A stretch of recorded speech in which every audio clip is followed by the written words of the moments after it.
নৈমিষে সুতমাসীনম অবিবাদ্যঃ মহামথিম কথামৃত রস্বাস্বাদ কুশলম সৌনক অব্রবীৎ।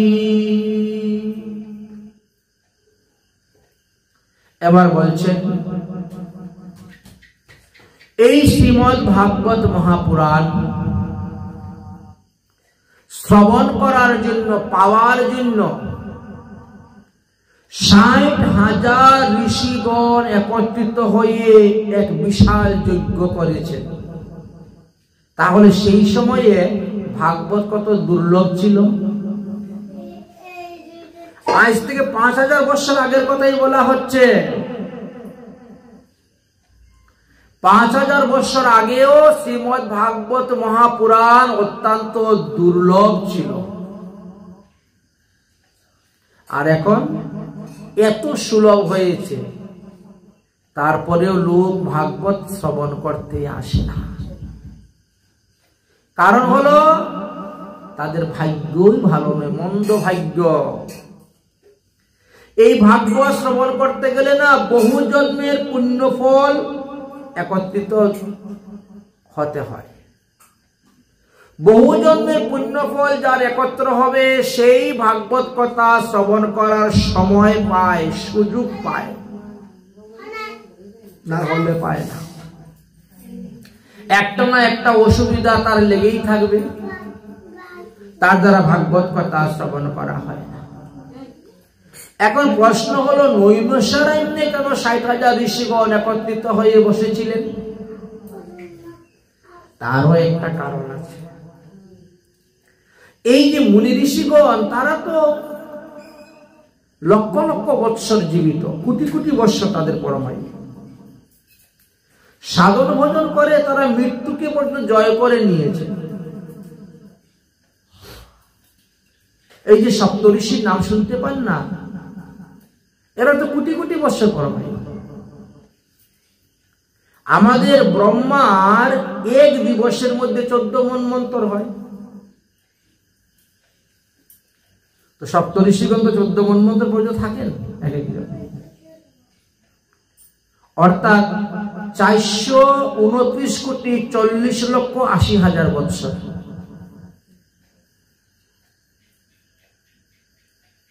চিন্তা করতে পারছেন? 71টা সত্যযুগ, 71টা ত্রেতা যুগ, 71টা দাপর যুগ, 71টা কলিযুগ যদি যায় তাহলে 1 মন্বন্তর হয়। তো যদি কেউ 1 মন্বন্তরে জীবিত থাকে, যেমন মনে করুন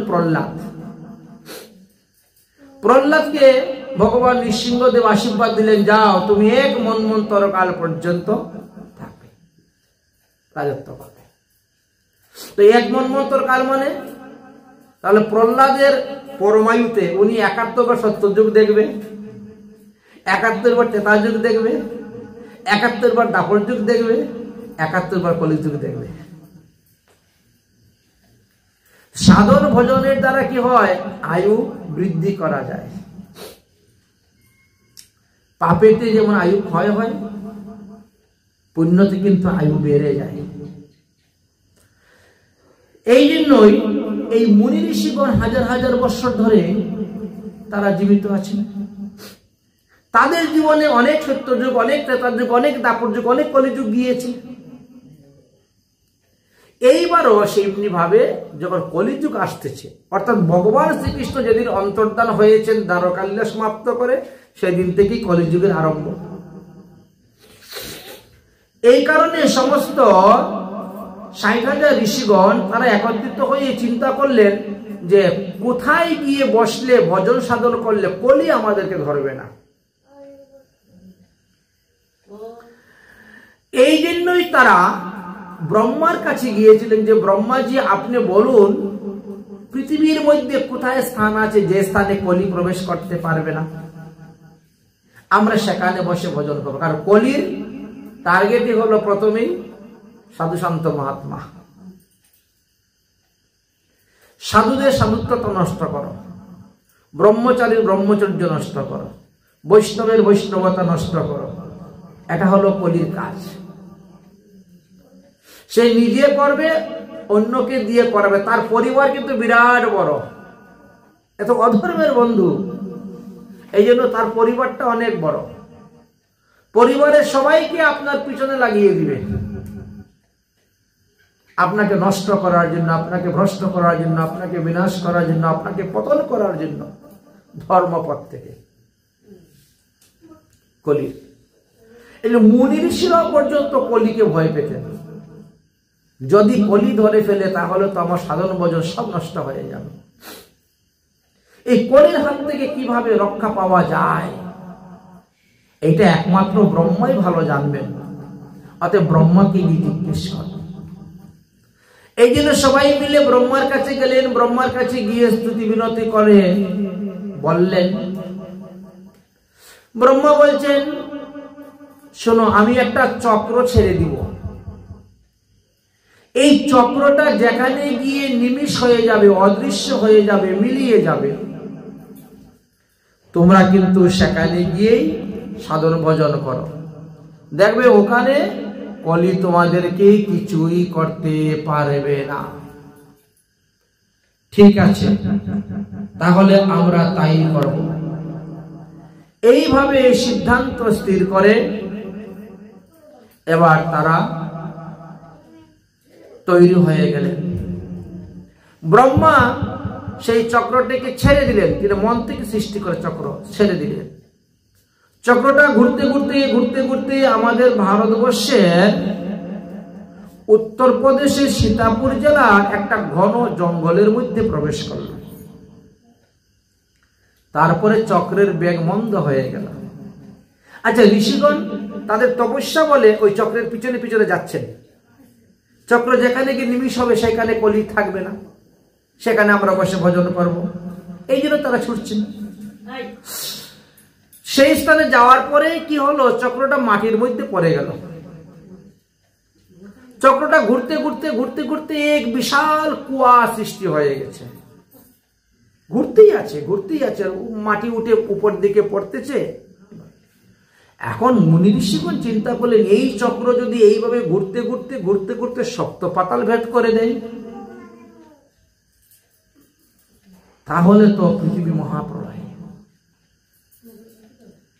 এই জন্য ব্রহ্মাজিকে প্রার্থনা করছেন, ব্রহ্মাজি আপনি আপনার চক্রের বেগ সামলান, না হলে তো হিতে বিপরীত হয়ে যাবে। তিনি বললেন যে এই বনের মধ্যে একজন বনদেবতা আছেন, তার নাম হলো ললিতা। তিনি ওই বনের অধিষ্ঠাত্রী দেবতা। যেমন বৃন্দাবনের অধিষ্ঠাত্রী দেবতা বৃন্দা, ওই বনের অধিষ্ঠাত্রী দেবতা হলেন ললিতা। এক একটি স্থানের এক একজন অধিষ্ঠাত্রী দেবতা থাকে। যাও, তিনার কাছে যাও, তিনি এই চক্রের বেগ ধারণ করবেন। সেখানে জানা যায় যে দুর্গারই এক নাম সেখানে ললিতা। দুর্গার হাতে চক্র দেখা যায় না, ওই চক্রটা কিন্তু ব্রহ্মার সৃষ্টি করা চক্র, ওটা নারায়ণের সুদর্শন চক্র নয়। এই তো তিনি সেই চক্রটা ধারণ করে নিলেন। চক্র কিন্তু ঘুরতে ঘুরতে 6.5 পাতাল ভেদ করে নিয়েছিল। ফাল্গুন মাসের সোমবার অমাবস্যা দিবসে এই ঘটনাটা হয়েছিল। এই জন্য সোমবতী অমাবস্যা ওখানে মেলা হয়। মুনি ঋষিগণ সেই থেকেই ওখানে বসে তপস্যা আরম্ভ করলেন। বেশ কিছু মুনি ঋষিগণ তীর্থ ভ্রমণ করতে যখন বেরোলেন, তীর্থ ভ্রমণ করতে করতে করতে করতে তারা শুনতে পেলেন যে পরীক্ষিত মহারাজের উপরে সৌমিক মুনির পুত্র সিংহী অভিসম্পাদ দিয়েছে, 7ম দিবসে তক্ষক নাগ ধ্বংসনে তার মৃত্যু হইবে।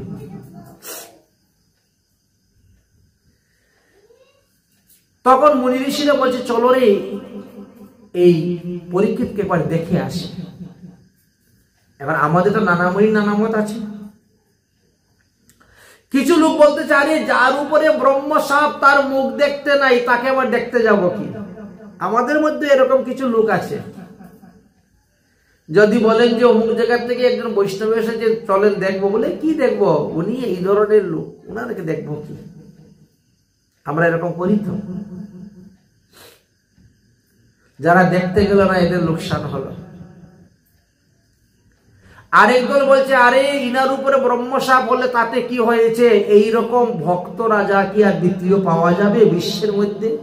পরীক্ষিতের পরে আর পাওয়া গেছে? পাওয়া যায় নাই। শশাগরা পৃথিবীর রাজা ছিলেন পরীক্ষিত, 5000 বছর আগে। চিন্তা করছেন, বেশি দিন নয়, 5000 বছর আগে শশাগরা পৃথিবীর রাজা। 5130 বছর আগের কথা। এই শশাগরা পৃথিবীর রাজা ছিলেন মহারাজ পরীক্ষিত, যিনি পঞ্চ পাণ্ডবের বংশধর, যাকে ভগবান শ্রীকৃষ্ণ মাতৃগর্ভে গিয়ে রক্ষা করেছিলেন।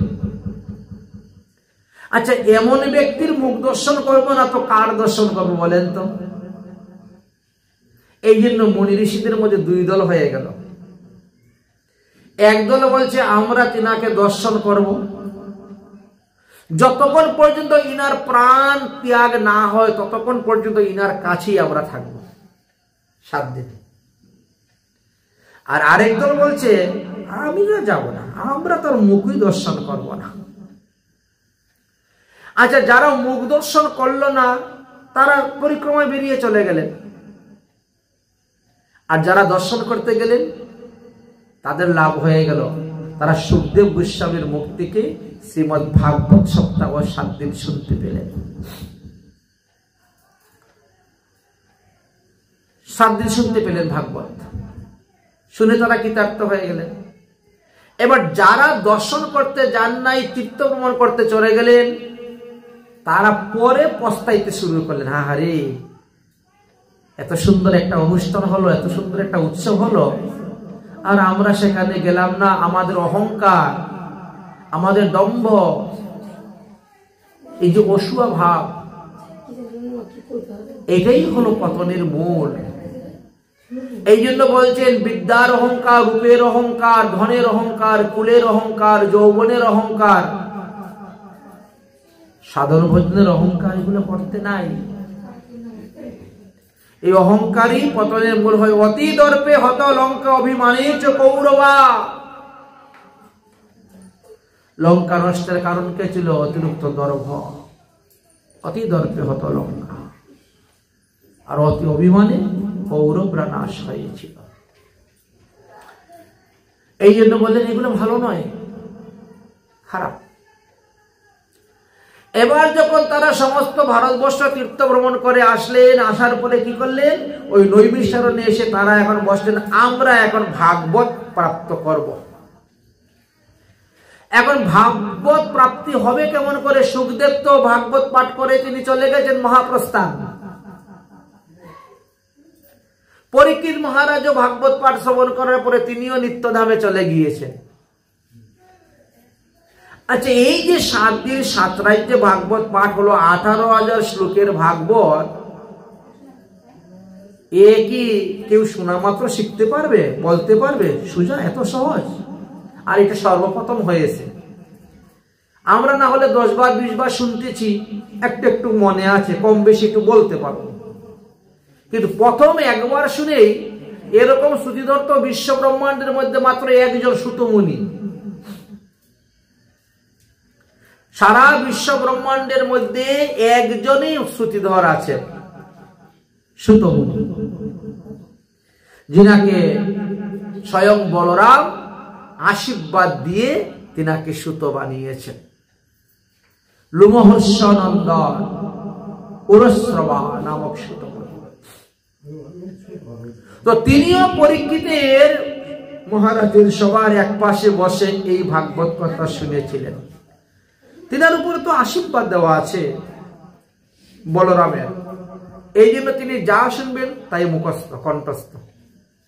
18,000 কেন 18 কোটি শ্লোক আপনি বলেন তাও মুখস্থ, কণ্ঠস্থ হয়ে যাবে একবার শোনা মাত্রই, আশীর্বাদ।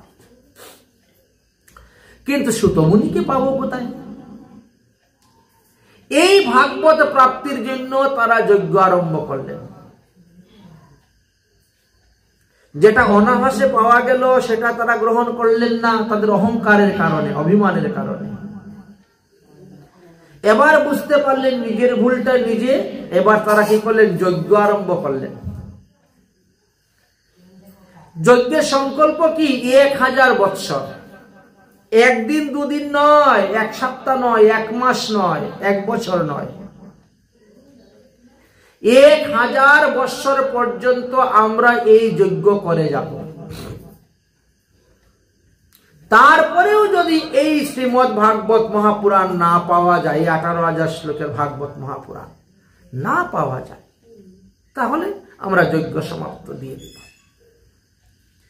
এই 1000 বৎসরের মধ্যে যাদের কোনো মুনি ঋষিগণের মৃত্যু না হয়, সবাই সংকল্প নিয়েছেন তো যজ্ঞ করার জন্য, এবং এর মধ্যে যদি একজন মারা যায়, এই যাতে না হয়, এই জন্য স্বয়ং যম মহারাজকে পর্যন্ত নিমন্ত্রণ করে এনে এই যজ্ঞশালায় বসিয়ে রেখেছেন।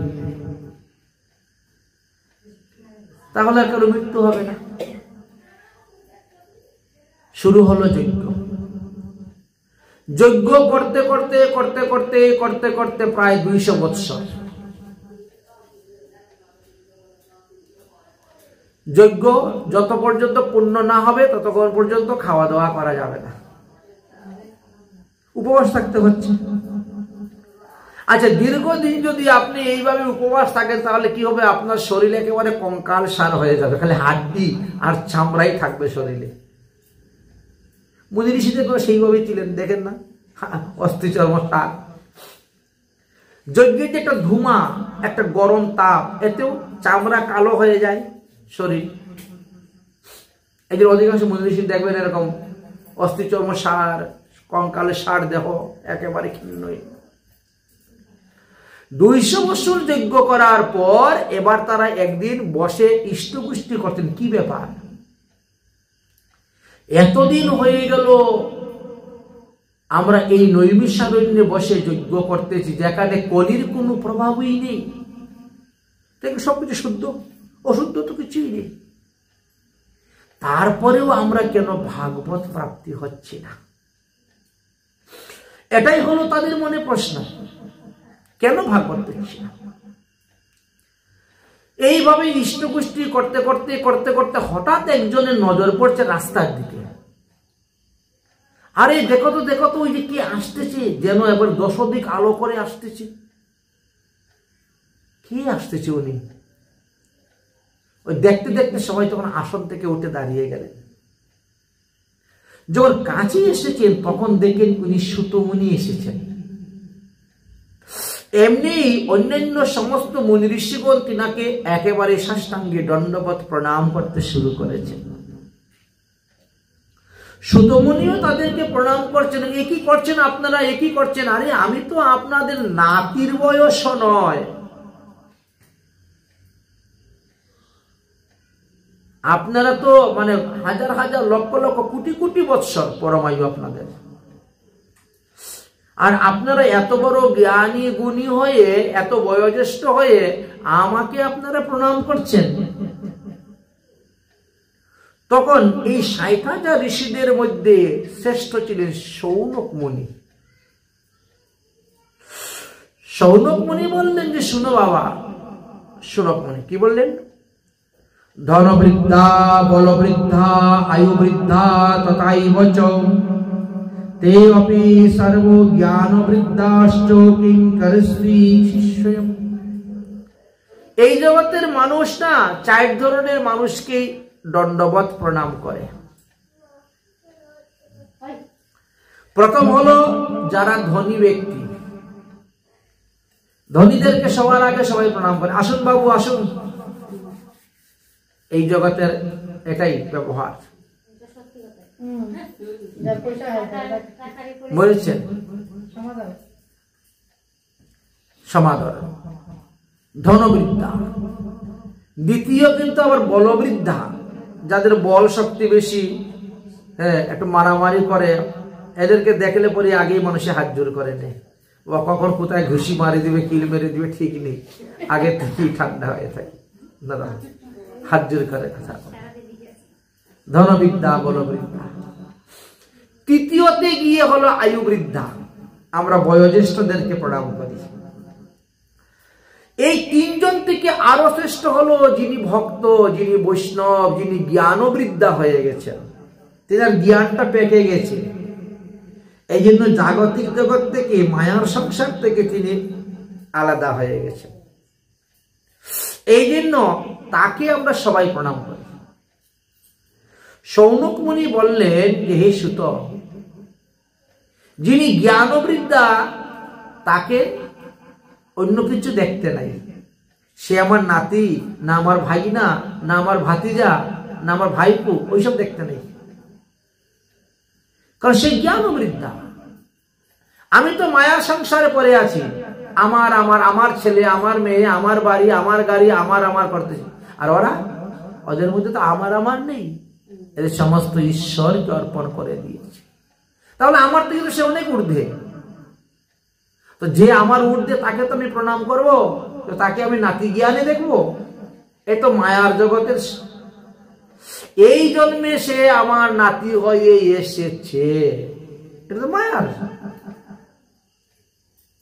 পরজন্ম থাকবে না, আগেও ছিল না। আমি তো তার ভেষের মর্যাদার জন্য তাকে প্রণাম করতেছি, তার শরীরকে তো নয়। এই জন্য বললেন আমরা তোমাকে প্রণাম করলাম। আজ মনে হচ্ছে আমাদের যজ্ঞ করাটা সফল হয়েছে। এই 200 বৎসর যজ্ঞ করে আজ আমরা তোমাকে পেলাম। অর্থাৎ তাহলে পরীক্ষিত মহারাজ উদ্ধার হয়ে চলে যাওয়ার 200 বৎসর পরে এই নৈমিষারণ্যে এই ভাগবত কথা হচ্ছে। 200 বৎসর নয়, আরো পরে। কারণ পরীক্ষিত মহারাজ নিত্যধামে চলে যাওয়ার আরো 30 বৎসর পরে গোকর্ণ উদ্ধার হয়েছিলেন, ধুন্ধুকারী উদ্ধারের 200 বৎসর পরে হলো এটা। আর এর আরো 30 বছর, তাহলে 230 বৎসর পর এই ভাগবত প্রাপ্তি। এইবার বলছেন যে এই যে শ্রীমদ ভাগবত মহাপুরাণ, এটাকে শ্রবণ করার জন্য শৌনকাদি 60,000 মুনিগণ সুতমুনিকে ধরেছেন। মনে হয় ভগবানই কৃপা করে তোমাকে আমাদের নিকটে পাঠিয়েছেন। ভক্তি জ্ঞান বৈরাগ্য বিতকে বর্ষতে মহান, মায়া মোহ বিনায়কম বৈষ্ণব ক্রিয়তে কথম। সর্বদাই সর্বশাস্ত্রে বলছে বৈষ্ণবীর মুখ থেকে হরিকথা শ্রবণ কর, সাধুর মুখ থেকে হরিকথা শ্রবণ কর। অবৈষ্ণবস্য মুখাদ্গৃণং পুতং হরি কথামৃতম, শ্রবণং নৈব কর্তব্য সর্ব উচিষ্ট যথাপয়। অবৈষ্ণবের নিকট থেকে হরিকথা শ্রবণ করবেন না, এতে ভক্তি লাভ হইবে না, ভগবত পাদপদ্ম লাভ করা যায় না। তাই তুমি পরম বৈষ্ণব, তোমার নিকট থেকে আমরা ভাগবত কথা শ্রবণ করব। আমাদের মনে না বেশ কিছুদিন ধরে বেশ কিছু প্রশ্ন ঘুরপাক খাচ্ছে,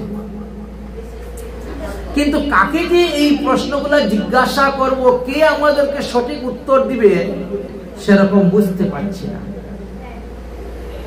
আজ তোমাকে তাহলে আমরা জিজ্ঞেস করব। তাই তাকে প্রশ্ন করছেন, ইহ গুরু কলুগ্রাম জীবশ্চা সুরবাগত ক্লেশাক্র ক্লেশাদিক্রম সনন্তস্যম সুদলং কি পরায়ণম। এই কলিযুগের মানুষটা অল্প আয়ু, তার মধ্যে মন্দ বুদ্ধি, আয়ু অল্প, বুদ্ধিমন্দ, সব সময় খারাপ কাজ, আকাম কুকাম করে, সাধন ভোজনে এদের রুচি নাই। আচ্ছা, কি করলে পরে এদের সাধন ভোজনে রুচি আসবে? কি করে তারা আত্মাকে উদ্ধার করতে পারবে? কি করলে তারা ভগবত পদপদ্ম লাভ করতে পারবে, মুক্তি লাভ করতে পারবে? আপনি কিন্তু কৃপা করে আমাদেরকে বলবেন, কারণ আমরা আপনাকে শিক্ষা গুরু রূপে গ্রহণ করলাম। যেহেতু আপনি ভাগবত কথা আমাদেরকে শ্রবণ করাবেন, একটাকে আমরা জ্ঞান লাভ করতে পারবো। তো যার কাছ থেকে এক অক্ষর জ্ঞান লাভ করা যায় তিনি গুরু, শিক্ষা গুরু। এই জগতে যদিও তিনটি বস্তু আছে মানুষের মনোবাঞ্ছা পূর্ণ করতে পারে, কিন্তু তার থেকে দেখেছি গুরুদেবের মহিমা আরো বেশি। শাস্ত্রে বলছে চিন্তামণিম লোক সুখম সুরুদ্রম স্বর্গ সম্পদম। পরশমণি যদি আপনি পান, পরশমণি আপনাকে লৌকিক সুখ দিবে, তাই বলে বৈকুণ্ঠে পাঠাতে পারবে না। কল্পবৃক্ষ যদি আপনি পান, কল্পবৃক্ষ বড়জোর স্বর্গের সুখ আপনাকে দান করতে পারবে, তার থেকে বেশি দিতে পারবে না। কিন্তু কোন গুরুদেব যদি কোন শিষ্যের সেবাতে সন্তুষ্ট হয়ে যান, প্রসন্ন হয়ে যান, তাহলে প্রয়শ্চতি গুরুর প্রীতি যোগী বৈকুণ্ঠ দুর্লভম। তাহলে গুরুদেব কিনার গুরু শক্তির দ্বারা, ভজনের দ্বারা শিষ্যকে বৈকুণ্ঠে পাঠিয়ে দিতে পারেন, গোলক ধামে পাঠিয়ে দিতে পারেন, যাহা মুনি ঋষিগণের দ্বারাও সম্ভব হয় না। তাই আপনি হৃদ কর্ণ রসায়ন তৃপ্ত আমাদেরকে সেই সমস্ত হরিকথা শ্রবণ করেন। এমন এমন হরিকথা আমাদেরকে বলবেন যাদের দ্বারা আমাদের হৃদয়ের রোগ ভালো হয়ে যায়, আমাদের কানের রোগ ভালো হয়ে যায় এবং মন তৃপ্তি পায়। হৃদ কর্ণ রসায়নম একেবারে ভরে যায়, মন প্রাণ কান সব যেন সেই হরি নামের কথামৃতর দ্বারা পরিপূর্ণ হয়ে যায়। এমন এমন লীলা কথা আমাদেরকে শোনাবেন। সুতমুনি বলছেন, হে শৌনকাদি ঋষিগণ, জীবের মঙ্গলের জন্য, জীবের কল্যাণের জন্য তোমরা আমাকে যা কিছু প্রশ্ন করবে অবশ্যই আমি সব সমস্ত উত্তর দেব। আমি দেবগুরু বৃহস্পতির শিষ্য। আমি ব্যাসদেবের নিকট হইতে সত্রকানী পুরাণ পড়েছি, 4 বেদ পড়েছি, সমস্ত 6 শাস্ত্র পড়েছি, আর সুখদেবের নিকট থেকে ভাগবত আস্বাদন করেছি। অবশ্যই আমি আপনাদেরকে সেই ভাগবত কথা দিব, কারণ স্বয়ং ব্যাসদেবী তো ভাগবত দিয়ে গেছেন, সুখদেবী তো ভাগবত দিয়ে গেছেন আমাদেরকে।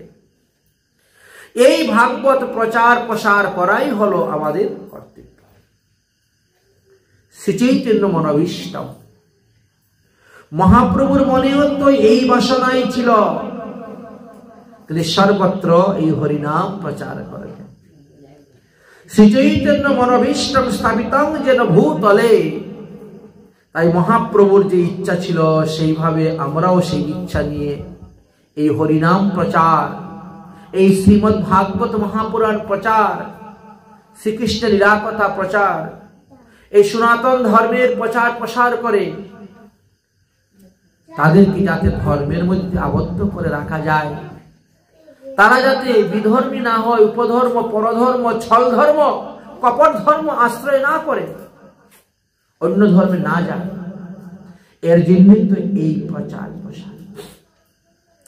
তাই সুখদেব গোস্বামী পাদের মুখ থেকে যা শ্রবণ করেছিলেন সুতমুনি আজ সেই সমস্ত কথা নৈমিষারণ্যে 60,000 ঋষিগণের নিকটে বলতেছেন। কাল বাল মুখাগ্রাস ত্রাস নির্নানি হে তবে শ্রীমদ্ ভাগবতী বার্তা কলকিরণে ভাসিতম। হে শৌনকাদি ঋষিগণ, আমরা সবাই না কালরূপী সর্পের মুখের মধ্যে বসে আছি। আমরা ততক্ষণই জীবিত থাকবো যতক্ষণ সর্প তার মুখকে বন্ধ না করে।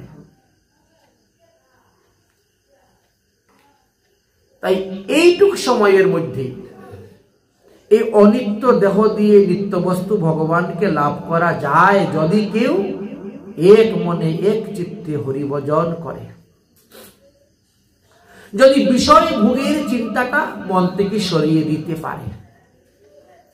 বিষয় ভোগ তো আমরা অনেক করেছি, 84 লক্ষ যোনিতে ভ্রমণ করে এই দেবের দুর্লভ ভগবত কৃপায় এই মনুষ্য জন্ম পেয়েছি। ভোগ করতে তো কম করি নাই, প্রত্যেকটা জন্মেই তো ভোগ আছে, প্রত্যেকটা যোনিতেই তো ভোগ আছে। ভোগ সব যোনিতে সমান আনন্দ, ভোগের আনন্দ কোন যোনিতেই কম নয়। তাহলে এইবার যখন দেবীর দুর্লভ মনুষ্য জন্ম পেয়েছি, এইবার একটু ভোগ বাসনা কম করি, আর একটু হরিভজন করে দেখি। যদি একটু আত্মার ঊর্ধ্বগতি হয়, কল্যাণ হয়, তাহলে তো মঙ্গল।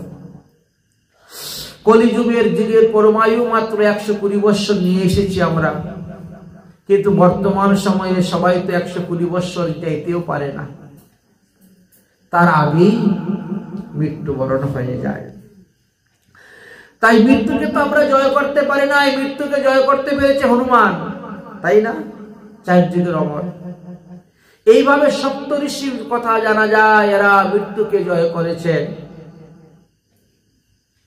মার্কণ্ডেয় ঋষি এমন ভাবে ভজন করেছেন যে 7 বার পৃথিবী সৃষ্টি হয়েছে, 7 বার পৃথিবী প্রলয় হয়েছে, তথাপি ওনার মৃত্যু হয় নাই। এরা মৃত্যুকে জয় করেছে, কিন্তু আমরা তো মৃত্যুকে জয় করতে পারি নাই। তাহলে মৃত্যুর আগ পর্যন্ত যতক্ষণ দেহের মধ্যে প্রাণ আছে ততক্ষণ পর্যন্ত হরিভজন করে যাই, হরিনাম করে যাই, হরির ভক্তির সেবা করে যাই, সাধুগুরু বৈষ্ণবের সেবা করে যাই। যার যতটা সমর্থ আছে, কেউ অর্থ দিয়ে করতেছে, কেউ বা দেহ দিয়ে করতেছে, হয় ধন দিয়ে, না হয় মন দিয়ে, না হয় তন দিয়ে। যেভাবেই আমরা সেবা করব সেভাবেই কল্যাণ হবে, মঙ্গল হইবে।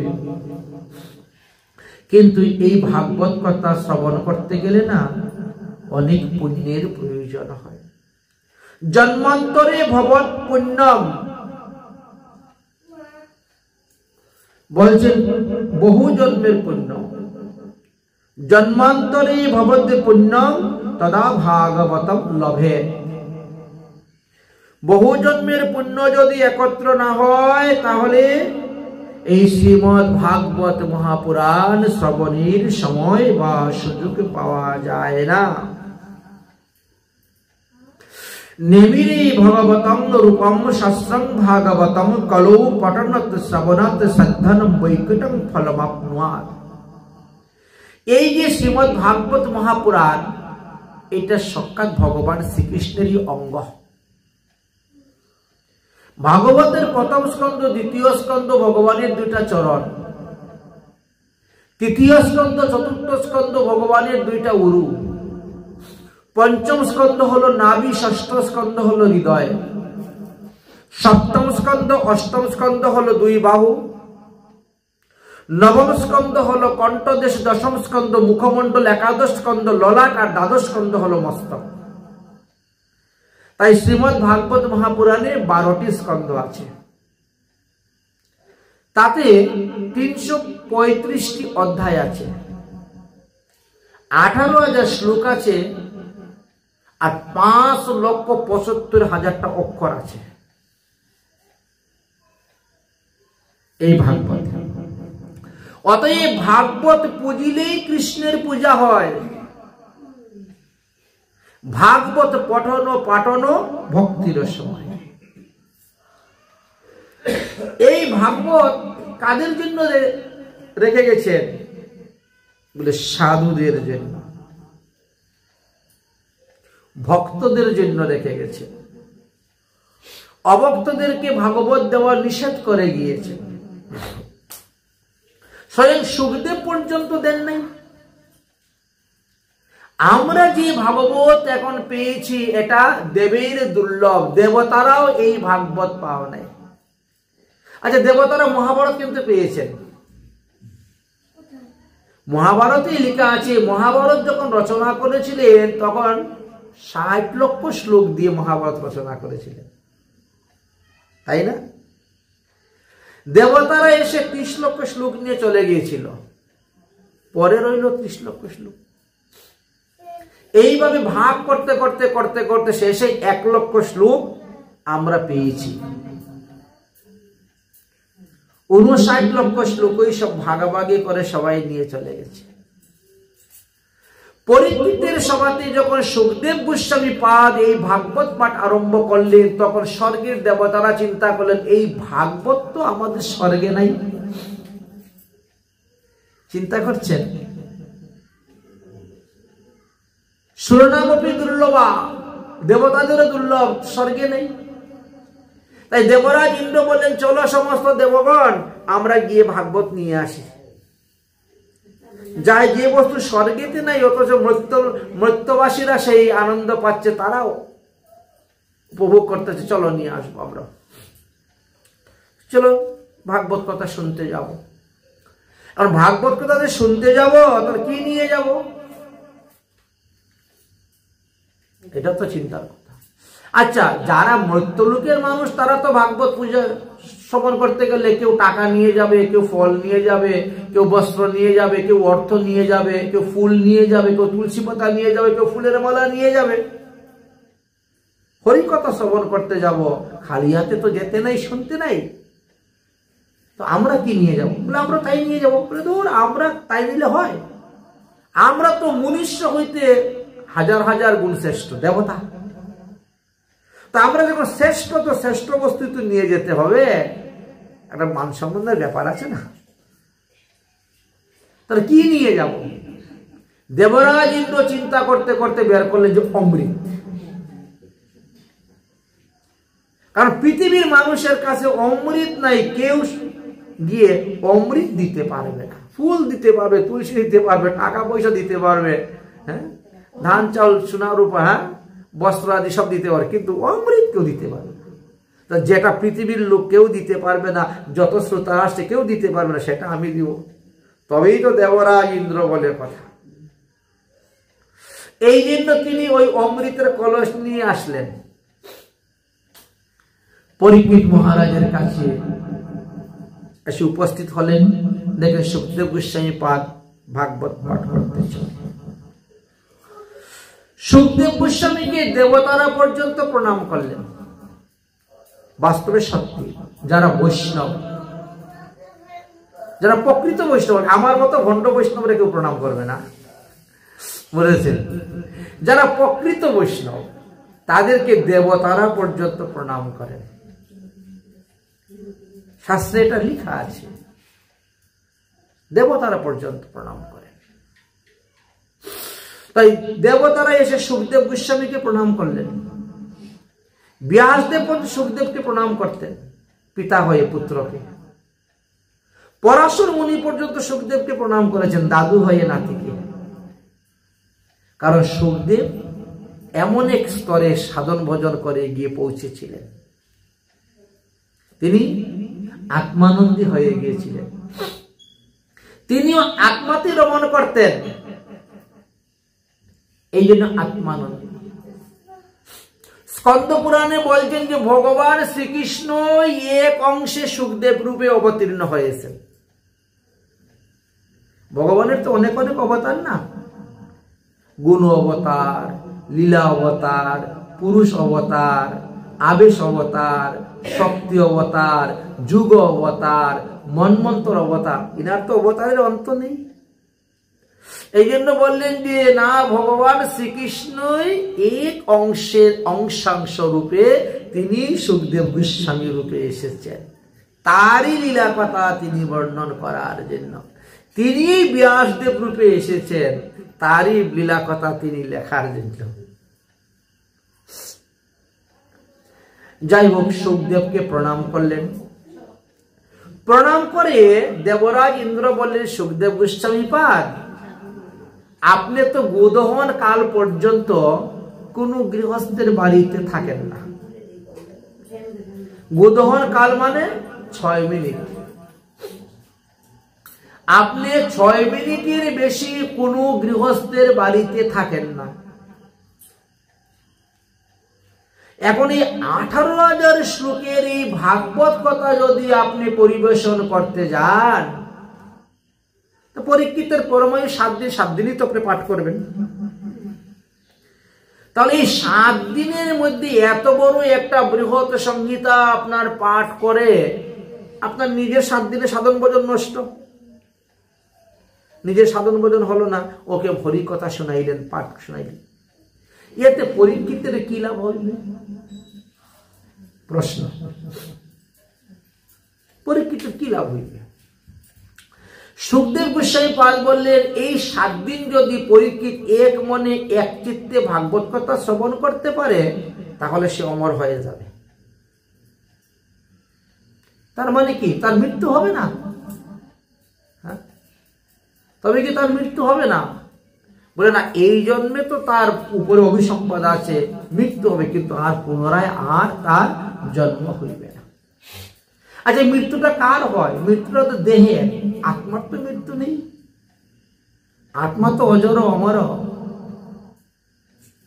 তার আত্মার ঊর্ধ্বগতি হয়ে যাবে, তাকে আর পৃথিবীতে মাতৃগর্ভে এসে জন্মগ্রহণ করতে হবে। তো এত কষ্ট করে, এত পরিশ্রম করে 7 দিন 7 রাত পাঠ করে তাকে অমর করার কি প্রয়োজন? আমরা যে অমৃতের কলস এনেছি, ওই অমৃত নিয়ে তাকে পান করাই দেন, হয়ে গেল অমর। আপনার তো উদ্দেশ্য অমর করার জন্য ভাগবত পাঠ শোনানো। তাহলে এই ভাগবত কথামৃত এটা আমাদেরকে দিয়ে দেন। ভাগবত এটা কিন্তু একটা অমৃত, কথামৃত। এই ভাগবত কথামৃতটা আমাদেরকে দিয়ে দেন, আর সমুদ্র মন্থনের যে অমৃতটা ওটা পরীক্ষিতকে খাওয়াই দেন, শেষ। এখন সুখদেব গোস্বামী পাদ চিন্তা করলেন, কি ব্যাপার, আমার সঙ্গে বিনিময় করার জন্য এসেছে দেবরাজ ইন্দ্র। ও তো স্বার্থ ছাড়া এক পাও চলে না। ও যেখানে যাবে আগে দেখবে স্বার্থ নিজের। এই জন্য তিনি একটু চিন্তার মধ্যে পড়ে গেলেন। এবং বিনিময়ং যাতে সুদাং রাজ্ঞা প্রদীয়তাম, দেবরাজ ইন্দ্র কেন আমার সঙ্গে বিনিময় করার জন্য এসেছে? আবার কথামৃত প্রয়োশ্চিত্তিম গৃহীতম সুধানামৃত বলছে, কথামৃতটা আমাদেরকে দিয়ে দেন, আর সমুদ্র মন্থন অমৃত আপনি নিয়ে নেন। কথার মধ্যে দেখেন তো একটু কি আছে না পেচ আছে? তাহলে দুটার মধ্যে পার্থক্যটা কি? সুখদেবের মাথার মধ্যে তখন এই বুদ্ধিটা ঢুকলো, তাহলে একটু বিচার করে দেখি তো, এই ভাগবত কথামৃত আর সমুদ্র মন্থনের অমৃত, এই দুটার মধ্যে পার্থক্য কি? এবার একটু বিচার করলেন মনে মনে। বিচার করে তো সুখদেবের হুঁশ উড়ে গেছে, মাথায় হাত দিয়ে, সর্বনাশ। কো সুধা কো কাচো, ক কথা ক সুধা লুকে, ক কাচো মণি মহান, ব্রহ্ম রাত্র জানে তম যত্রং দেবদ্দহাস। সর্বনাশ, এ তো দেবরাজ ইন্দ্র আমাকে কাজ দিয়ে মণি নিতে এসেছে। বিচার করে ফেললে কিরকম বিনিময়? আমাকে দিবে একটা কাচের টুকরা, আর সে নিয়ে যাবে পরশমণির টুকরা আমার কাছ থেকে। না না না না, তোমাদেরকে এই ভাগবত কথামৃত দেওয়া যাবে না, তোমাদের অমৃত নিয়ে তোমরা চলে যাও। কেন? আরে তোমাদের এই যে সমুদ্র মন্থনের অমৃত, এটা পান করলে পরে ব্রহ্মার 1 দিন পর্যন্ত জীবিত থাকা যায়, এরপরে তাকে মরতে হবে। দেবরাজ ইন্দ্রের মৃত্যু আছে, ইন্দ্রাণীর মৃত্যু আছে, ব্রহ্মারও পর্যন্ত মৃত্যু আছে। সুতরাং এটা দেওয়া যাবে না। অভক্তাংশ বিজ্ঞায়ন দদৌষ কথামৃতম শ্রীমদ্ভাগবতী বার্তা শিবনামপি দুর্লভা। যাও দেবরাজ ইন্দ্র, তুমি অভক্ত, তোমার ভক্ত অভক্তকে আমি ভাগবত কথামৃত দিব না। আচ্ছা, কেন বললেন অভক্ত? ভক্ত যারা, তারা সর্বদা ভগবানের সুখ চায়, সেবা করে সুখ দিব এই মাত্র অভিলাষ, সুখ পাবো এই আশা নেই। যদি পাওয়ার আশা হয় তাহলে ওটা হবে কাম, আর সুখ দেওয়ার আশা যদি হয় তাহলে হবে প্রেম। এই তো অন্তরটা এইটুকুই, একই কাজ। কিন্তু আত্মেন্দ্রিয় প্রীতিবাঞ্ছা তারে বলে কাম, কৃষ্ণেন্দ্রিয় প্রীতিবাঞ্ছা ধরে প্রেম নাম। কৃষ্ণেন্দ্রিয়, তোমার মধ্যে আত্মেন্দ্রিয় প্রীতিবাঞ্ছা বেশি। দেবরাজ ইন্দ্র, ভগবান শ্রীকৃষ্ণ যখন তোমার পূজা বন্ধ করে দিয়ে গিরিরাজ গোবর্ধনের পূজা চালু করেছিলে, তখন তুমি সমস্ত ব্রজমণ্ডলকে, বৃন্দাবন ধামকে ধ্বংস করার জন্য 49 পবন সহিত সম্বর্ত নামক মেঘমালাকে পাঠিয়েছিলে। ভগবানকে কত দুঃখ দিয়েছ, বৃন্দাবনকে তছনছ করে দেওয়ার জন্য, ধ্বংস করার জন্য, সমস্ত ব্রজবাসীগণকে, ব্রজভূমিকে বিনাশ করার জন্য। এটা কোনো ভক্তের কাজ নয়, অভক্তের কাজ। তাই অভক্তাংশ বিজ্ঞায়ন দদৌষ কথামৃতম, অভক্তের জন্য এই ভাগবত নয়। যাও তোমার অমৃতের কলস নিয়ে, আমি তোমাকে ভাগবত দিব না। এবার একটু বিচার করে দেখুন তো, তাহলে যেই ভাগবত কথামৃত দেবতারা পেল না, তারা নিরাশ হয়ে চলে গেল স্বর্গে, আর আমরা সেই ভাগবত পেয়ে তার উপরে শ্রদ্ধা নেই, ভক্তি নেই, নিষ্ঠা নাই, বিশ্বাস নেই, আদর নেই, কিছু নেই, শ্রবণ করার সময় নেই, সুযোগ নেই, এমন ভাবে আমাদের চলছে। এবার বলছেন যে ভাগবত পাঠ কিন্তু সবসময় শ্রবণ করা যায়, সমস্ত দিন শ্রবণ করেন, সমস্ত মাস শ্রবণ করেন, সমস্ত বৎসর শ্রবণ করেন, সারা জীবন শ্রবণ করেন, কোনো নিষেধ নেই। কিন্তু ততদিনই আপনি ভাগবত কথা শ্রবণের ফল পাইবেন যতদিন আপনি ভাগবতের বিধি বিধান নিয়ম অনুসারে শ্রবণ করবেন।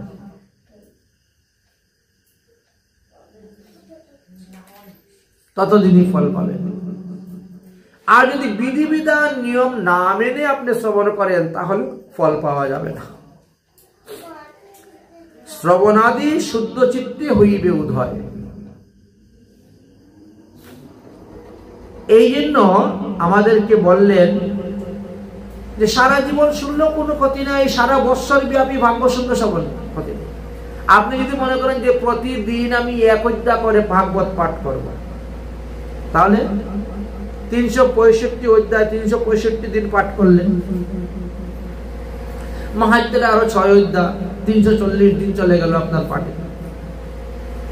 তো 340 দিনে পাঠ করে আপনি যে ফল লাভ করবেন, 340 দিনে আপনাকে বিধিবিধান মানতে হবে, অবিধি পর্ব করলে হবে না। অর্থাৎ যে কয়দিন ভাগবত পাঠ শ্রবণ করবেন, সেই কয়দিন ভূমিতে শয়ন করতে হবে। চুল, দাড়ি, মুছ, নখ কাটা যাবে না। সাবান, সুতা, খার দ্রব্য ব্যবহার করা যাবে না। সরিষার তেল গায়ে মাখা যাবে না। স্ত্রী সহবাস করা যাবে না। হবিষান্ন গ্রহণ করতে হবে 1 বেলা, রাত্রে দুধ অথবা ফলাহার। অপবিত্র ব্যক্তির সঙ্গে মেলামেশা করা যাবে না। রজস্বলা নারীর হাতের কোন দ্রব্য গ্রহণ করা যাবে না। শূদ্রের আনিত কোন দ্রব্য গ্রহণ করা যাবে না। কোন দেবদেবীর প্রসাদ খাওয়া যাবে না। ভগবত অনিবেদিত কোনো দ্রব্য গ্রহণ করা যাবে না, ইত্যাদি ইত্যাদি অনেক নিয়ম আছে। এতগুলো নিয়ম 1 বৎসর পালন করে চলা কলিহত জীবের দ্বারা বড় দুর্লভ। এই জন্যই বিধান করলেন যে 7 দিন। 7 দিনের মধ্যে যদি আমরা ভাগবত পাঠ করিব 8 দিন, মাহাত্ম্য 8 দিন, তাহলে যে কোনো লোক এই সব নিয়ম 8 দিন পালন করতে পারবে। 8 দিন চুলপুষ না ধারি না কাটলি বা কি, 8 দিন সাবান ব্যবহার না করলেই বা কি, বা তেল ব্যবহার না করলে তো অসুবিধা নেই, এটা পারবে, এটা পারবে। এই জন্য এই বিধানটা আমাদের করলেন সপ্তাহ বিধি। বলে 7 দিন আপনি নিয়ম নিষ্ঠা পালন করে যে ভাগবত শ্রবণ করবেন, ওই 1 বছর পাঠের ফল স্থায়ী। 7 দিনে যে ফল আপনি লাভ করতে পারবেন, ওই 1 বছর পাঠেও সেই ফল লাভ করতে পারবেন, 1 মাস পাঠেও সেই ফল লাভ করতে পারবেন। এই জন্য সংক্ষেপে দিলেন যে 7 দিনের মধ্যে ভাগবত সৎসঙ্গ সময়াৎ ধীরম শুদ্ধশ্চ নরদায়। এই জন্য এই ভাগবত পাঠ। এখন বলছেন সুতমুনি যে এই যে ভাগবত পাঠ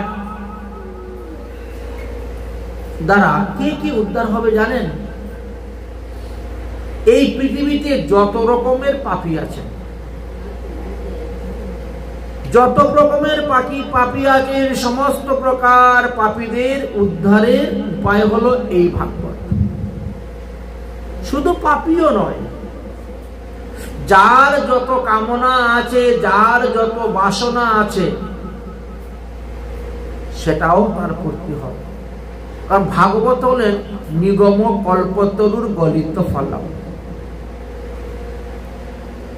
বেদাদি শাস্ত্রের এই কল্পবৃক্ষ, আর কল্পবৃক্ষের কাছে তো যা চাওয়া যায় তাই পাওয়া যায়। এখন আপনি আম গাছের কাছে গেলে কাঁঠাল পাবেন না, জাম পাবেন না, ওই আম গাছ আমই দিবে। কিন্তু ওই আম গাছ যদি ভাগ্যক্রমে কোন মহৎ কৃপায় সে কল্পবৃক্ষ হয়ে যায়, তখন কি বলে, হে আম গাছ, আমাকে কটা জাম দে তো, জাম দিয়ে দিবে। আমাকে কাঁঠাল দাও, দিয়ে দিবে। আপেল দাও, দিয়ে দিব। আম গাছই দিয়ে দিবে আপনাকে। কল্পবৃক্ষ মহাপ্রভুর আমলে, নিত্যানন্দ প্রভুর আমলে এরকম অনেক হয়েছে। বুঝলেন? লেবু গাছের মধ্যে কদম্ব ফুল ফুটিয়ে দিয়েছে। এই আমাকে কদম্ব ফুল নিয়ে আসবে। কদম্ব ফুল পাবো কোথায় এখন? বলে যা গিয়ে দেখ, ঘরের পিছনে লেবু গাছের মধ্যে ফুটে গেছে, ভরে গেছে। এটা মহৎ কৃপা, ভগবত কৃপা। তো ভগবত কৃপায় যদি কেউ কল্পবৃক্ষ হয়ে যায়, তাহলে তো যা চাইবেন তাই পাবেন। এই ভাগবত মহাপুরাণ কিন্তু সেই কল্পবৃক্ষ। নিগম কল্পতরুর গলিত ফলম শুভমুখাদ অমৃত দ্রব সংযুতম পিবত ভাগবত রসমালয়ম মুহুর্মুহুরসি ভবি ভাবুকা। বলছেন, হে ভাবুক ভক্তগণ, তোমাদের শরীরের মধ্যে যতক্ষণ পর্যন্ত প্রাণ আছে দেহের মধ্যে, ততক্ষণই এই ভাগবত কথামৃত পান করে যাও, পান করে যাও, পান করে যাও।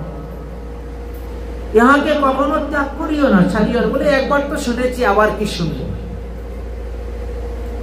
আমার একবার ভাগবত পাঠ শোনা হয়ে গেছে, আর কি শুনবো? না, বারবার শুনে যাও। যত শুনবেন ততই নিত্য নতুন বলে মনে হবে, নিত্য নতুন রস আস্বাদন হবে। মহাপ্রভু যখন নীলাচলে ছিলেন, প্রতিদিন গিয়ে টুটা ভূমিনাথে গদাধর পণ্ডিতের মুখ থেকে ভাগবত কথা শ্রবণ করতেন। কোন দিন গদাধর পণ্ডিত মহাপ্রভুকে বলতেন, প্রভু আজকে ভাগবতের কোন লীলা আস্বাদন করা হবে? মহাপ্রভু সোজা বলতেন, প্রহ্লাদ চরিত্র। আরে প্রহ্লাদ চরিত্র কালকে শুনলেন তো, আজকে আবার শুনব। চিন্তা করেছেন? কালকে একবার শুনেছেন প্রহ্লাদ চরিত্র, বলে আজকে আবার শুনব। অধিকাংশ সময় মহাপ্রভুকে জিজ্ঞাসা করলে মহাপ্রভু বলে প্রহ্লাদ চরিত্র বলা, কারণ ওখানে ভক্তি রসের উদ্গম। 5 বছর বয়সের বালক দেখেন ভজন করে ভগবান পেয়ে গেল। আর আমাদের কলিহত জীবের এমন 50 বছর বয়স হয়ে গেছে, এখনো গুরুচরণে আশ্রয় করে নাই, দীক্ষায় নেই, সাধন ভজন কিচ্ছু করে না। বলে কি এখনো দীক্ষার বয়স হয় নাই। সে আপনাকে জ্ঞান দিচ্ছে, কিন্তু সে কত বড় অজ্ঞানী। সে আপনাকে বলছে কিরে এই অল্প বয়সে তো মালা তিলক ধারণ করলি, দীক্ষা নিয়ে নিলি, এখনো তোর দীক্ষার বয়স হয় নাই। আপনাকে জ্ঞান দিচ্ছে, কিন্তু সে নিজে কত বড় অজ্ঞানী সে সেটাই জানে না। কারণ প্রহ্লাদ যদি 5 বছরে দীক্ষা নিতে পারে, ধ্রুব যদি 5 বছরে দীক্ষা নিতে পারে, তো আমার নিলে কি দোষ? আর এটা সত্য যুগের কথা। সত্য যুগের মানুষের পরমায়ু ছিল 1 লক্ষ বৎসর। 1 লক্ষ বৎসর যাদের পরমায়ু ছিল, তারা 5 বছরে দীক্ষা নিয়ে নেয়, আর আমরা 120 বছর পরমায়ু কলিযুগে নিয়ে আসছি। আর আমরা, আমাদের কারো তাড়াতাড়ি দীক্ষা নেওয়ার কথা ছিল। এই জন্য বলছেন সবার কাছ থেকে জ্ঞান নিতে নাই, কারণ সবাই জ্ঞানের সদ্ব্যবহার জানে না, জ্ঞানের দুর্প্রয়োগ করে। এই জন্য সাবধান। সপ্তাহ সুতে যেতে সর্বান মুক্তিদায়কম। 7 দিনের দ্বারাই ভাগবত শ্রবণ করে মুক্তি লাভ করতে পারবেন। এই কথা কে কাকে বলছেন? বলে সনকাদয় পুরা ভুক্তম নারদায় দয়া পরে। ব্রহ্মার মানুষ পুত্র সনক সনাতন সন্নন্দ সন্নত ঋষি, তারাই দেবশ্রী নারদকেও এই কথাই বর্ণন করে গিয়েছেন, বলে গিয়েছেন।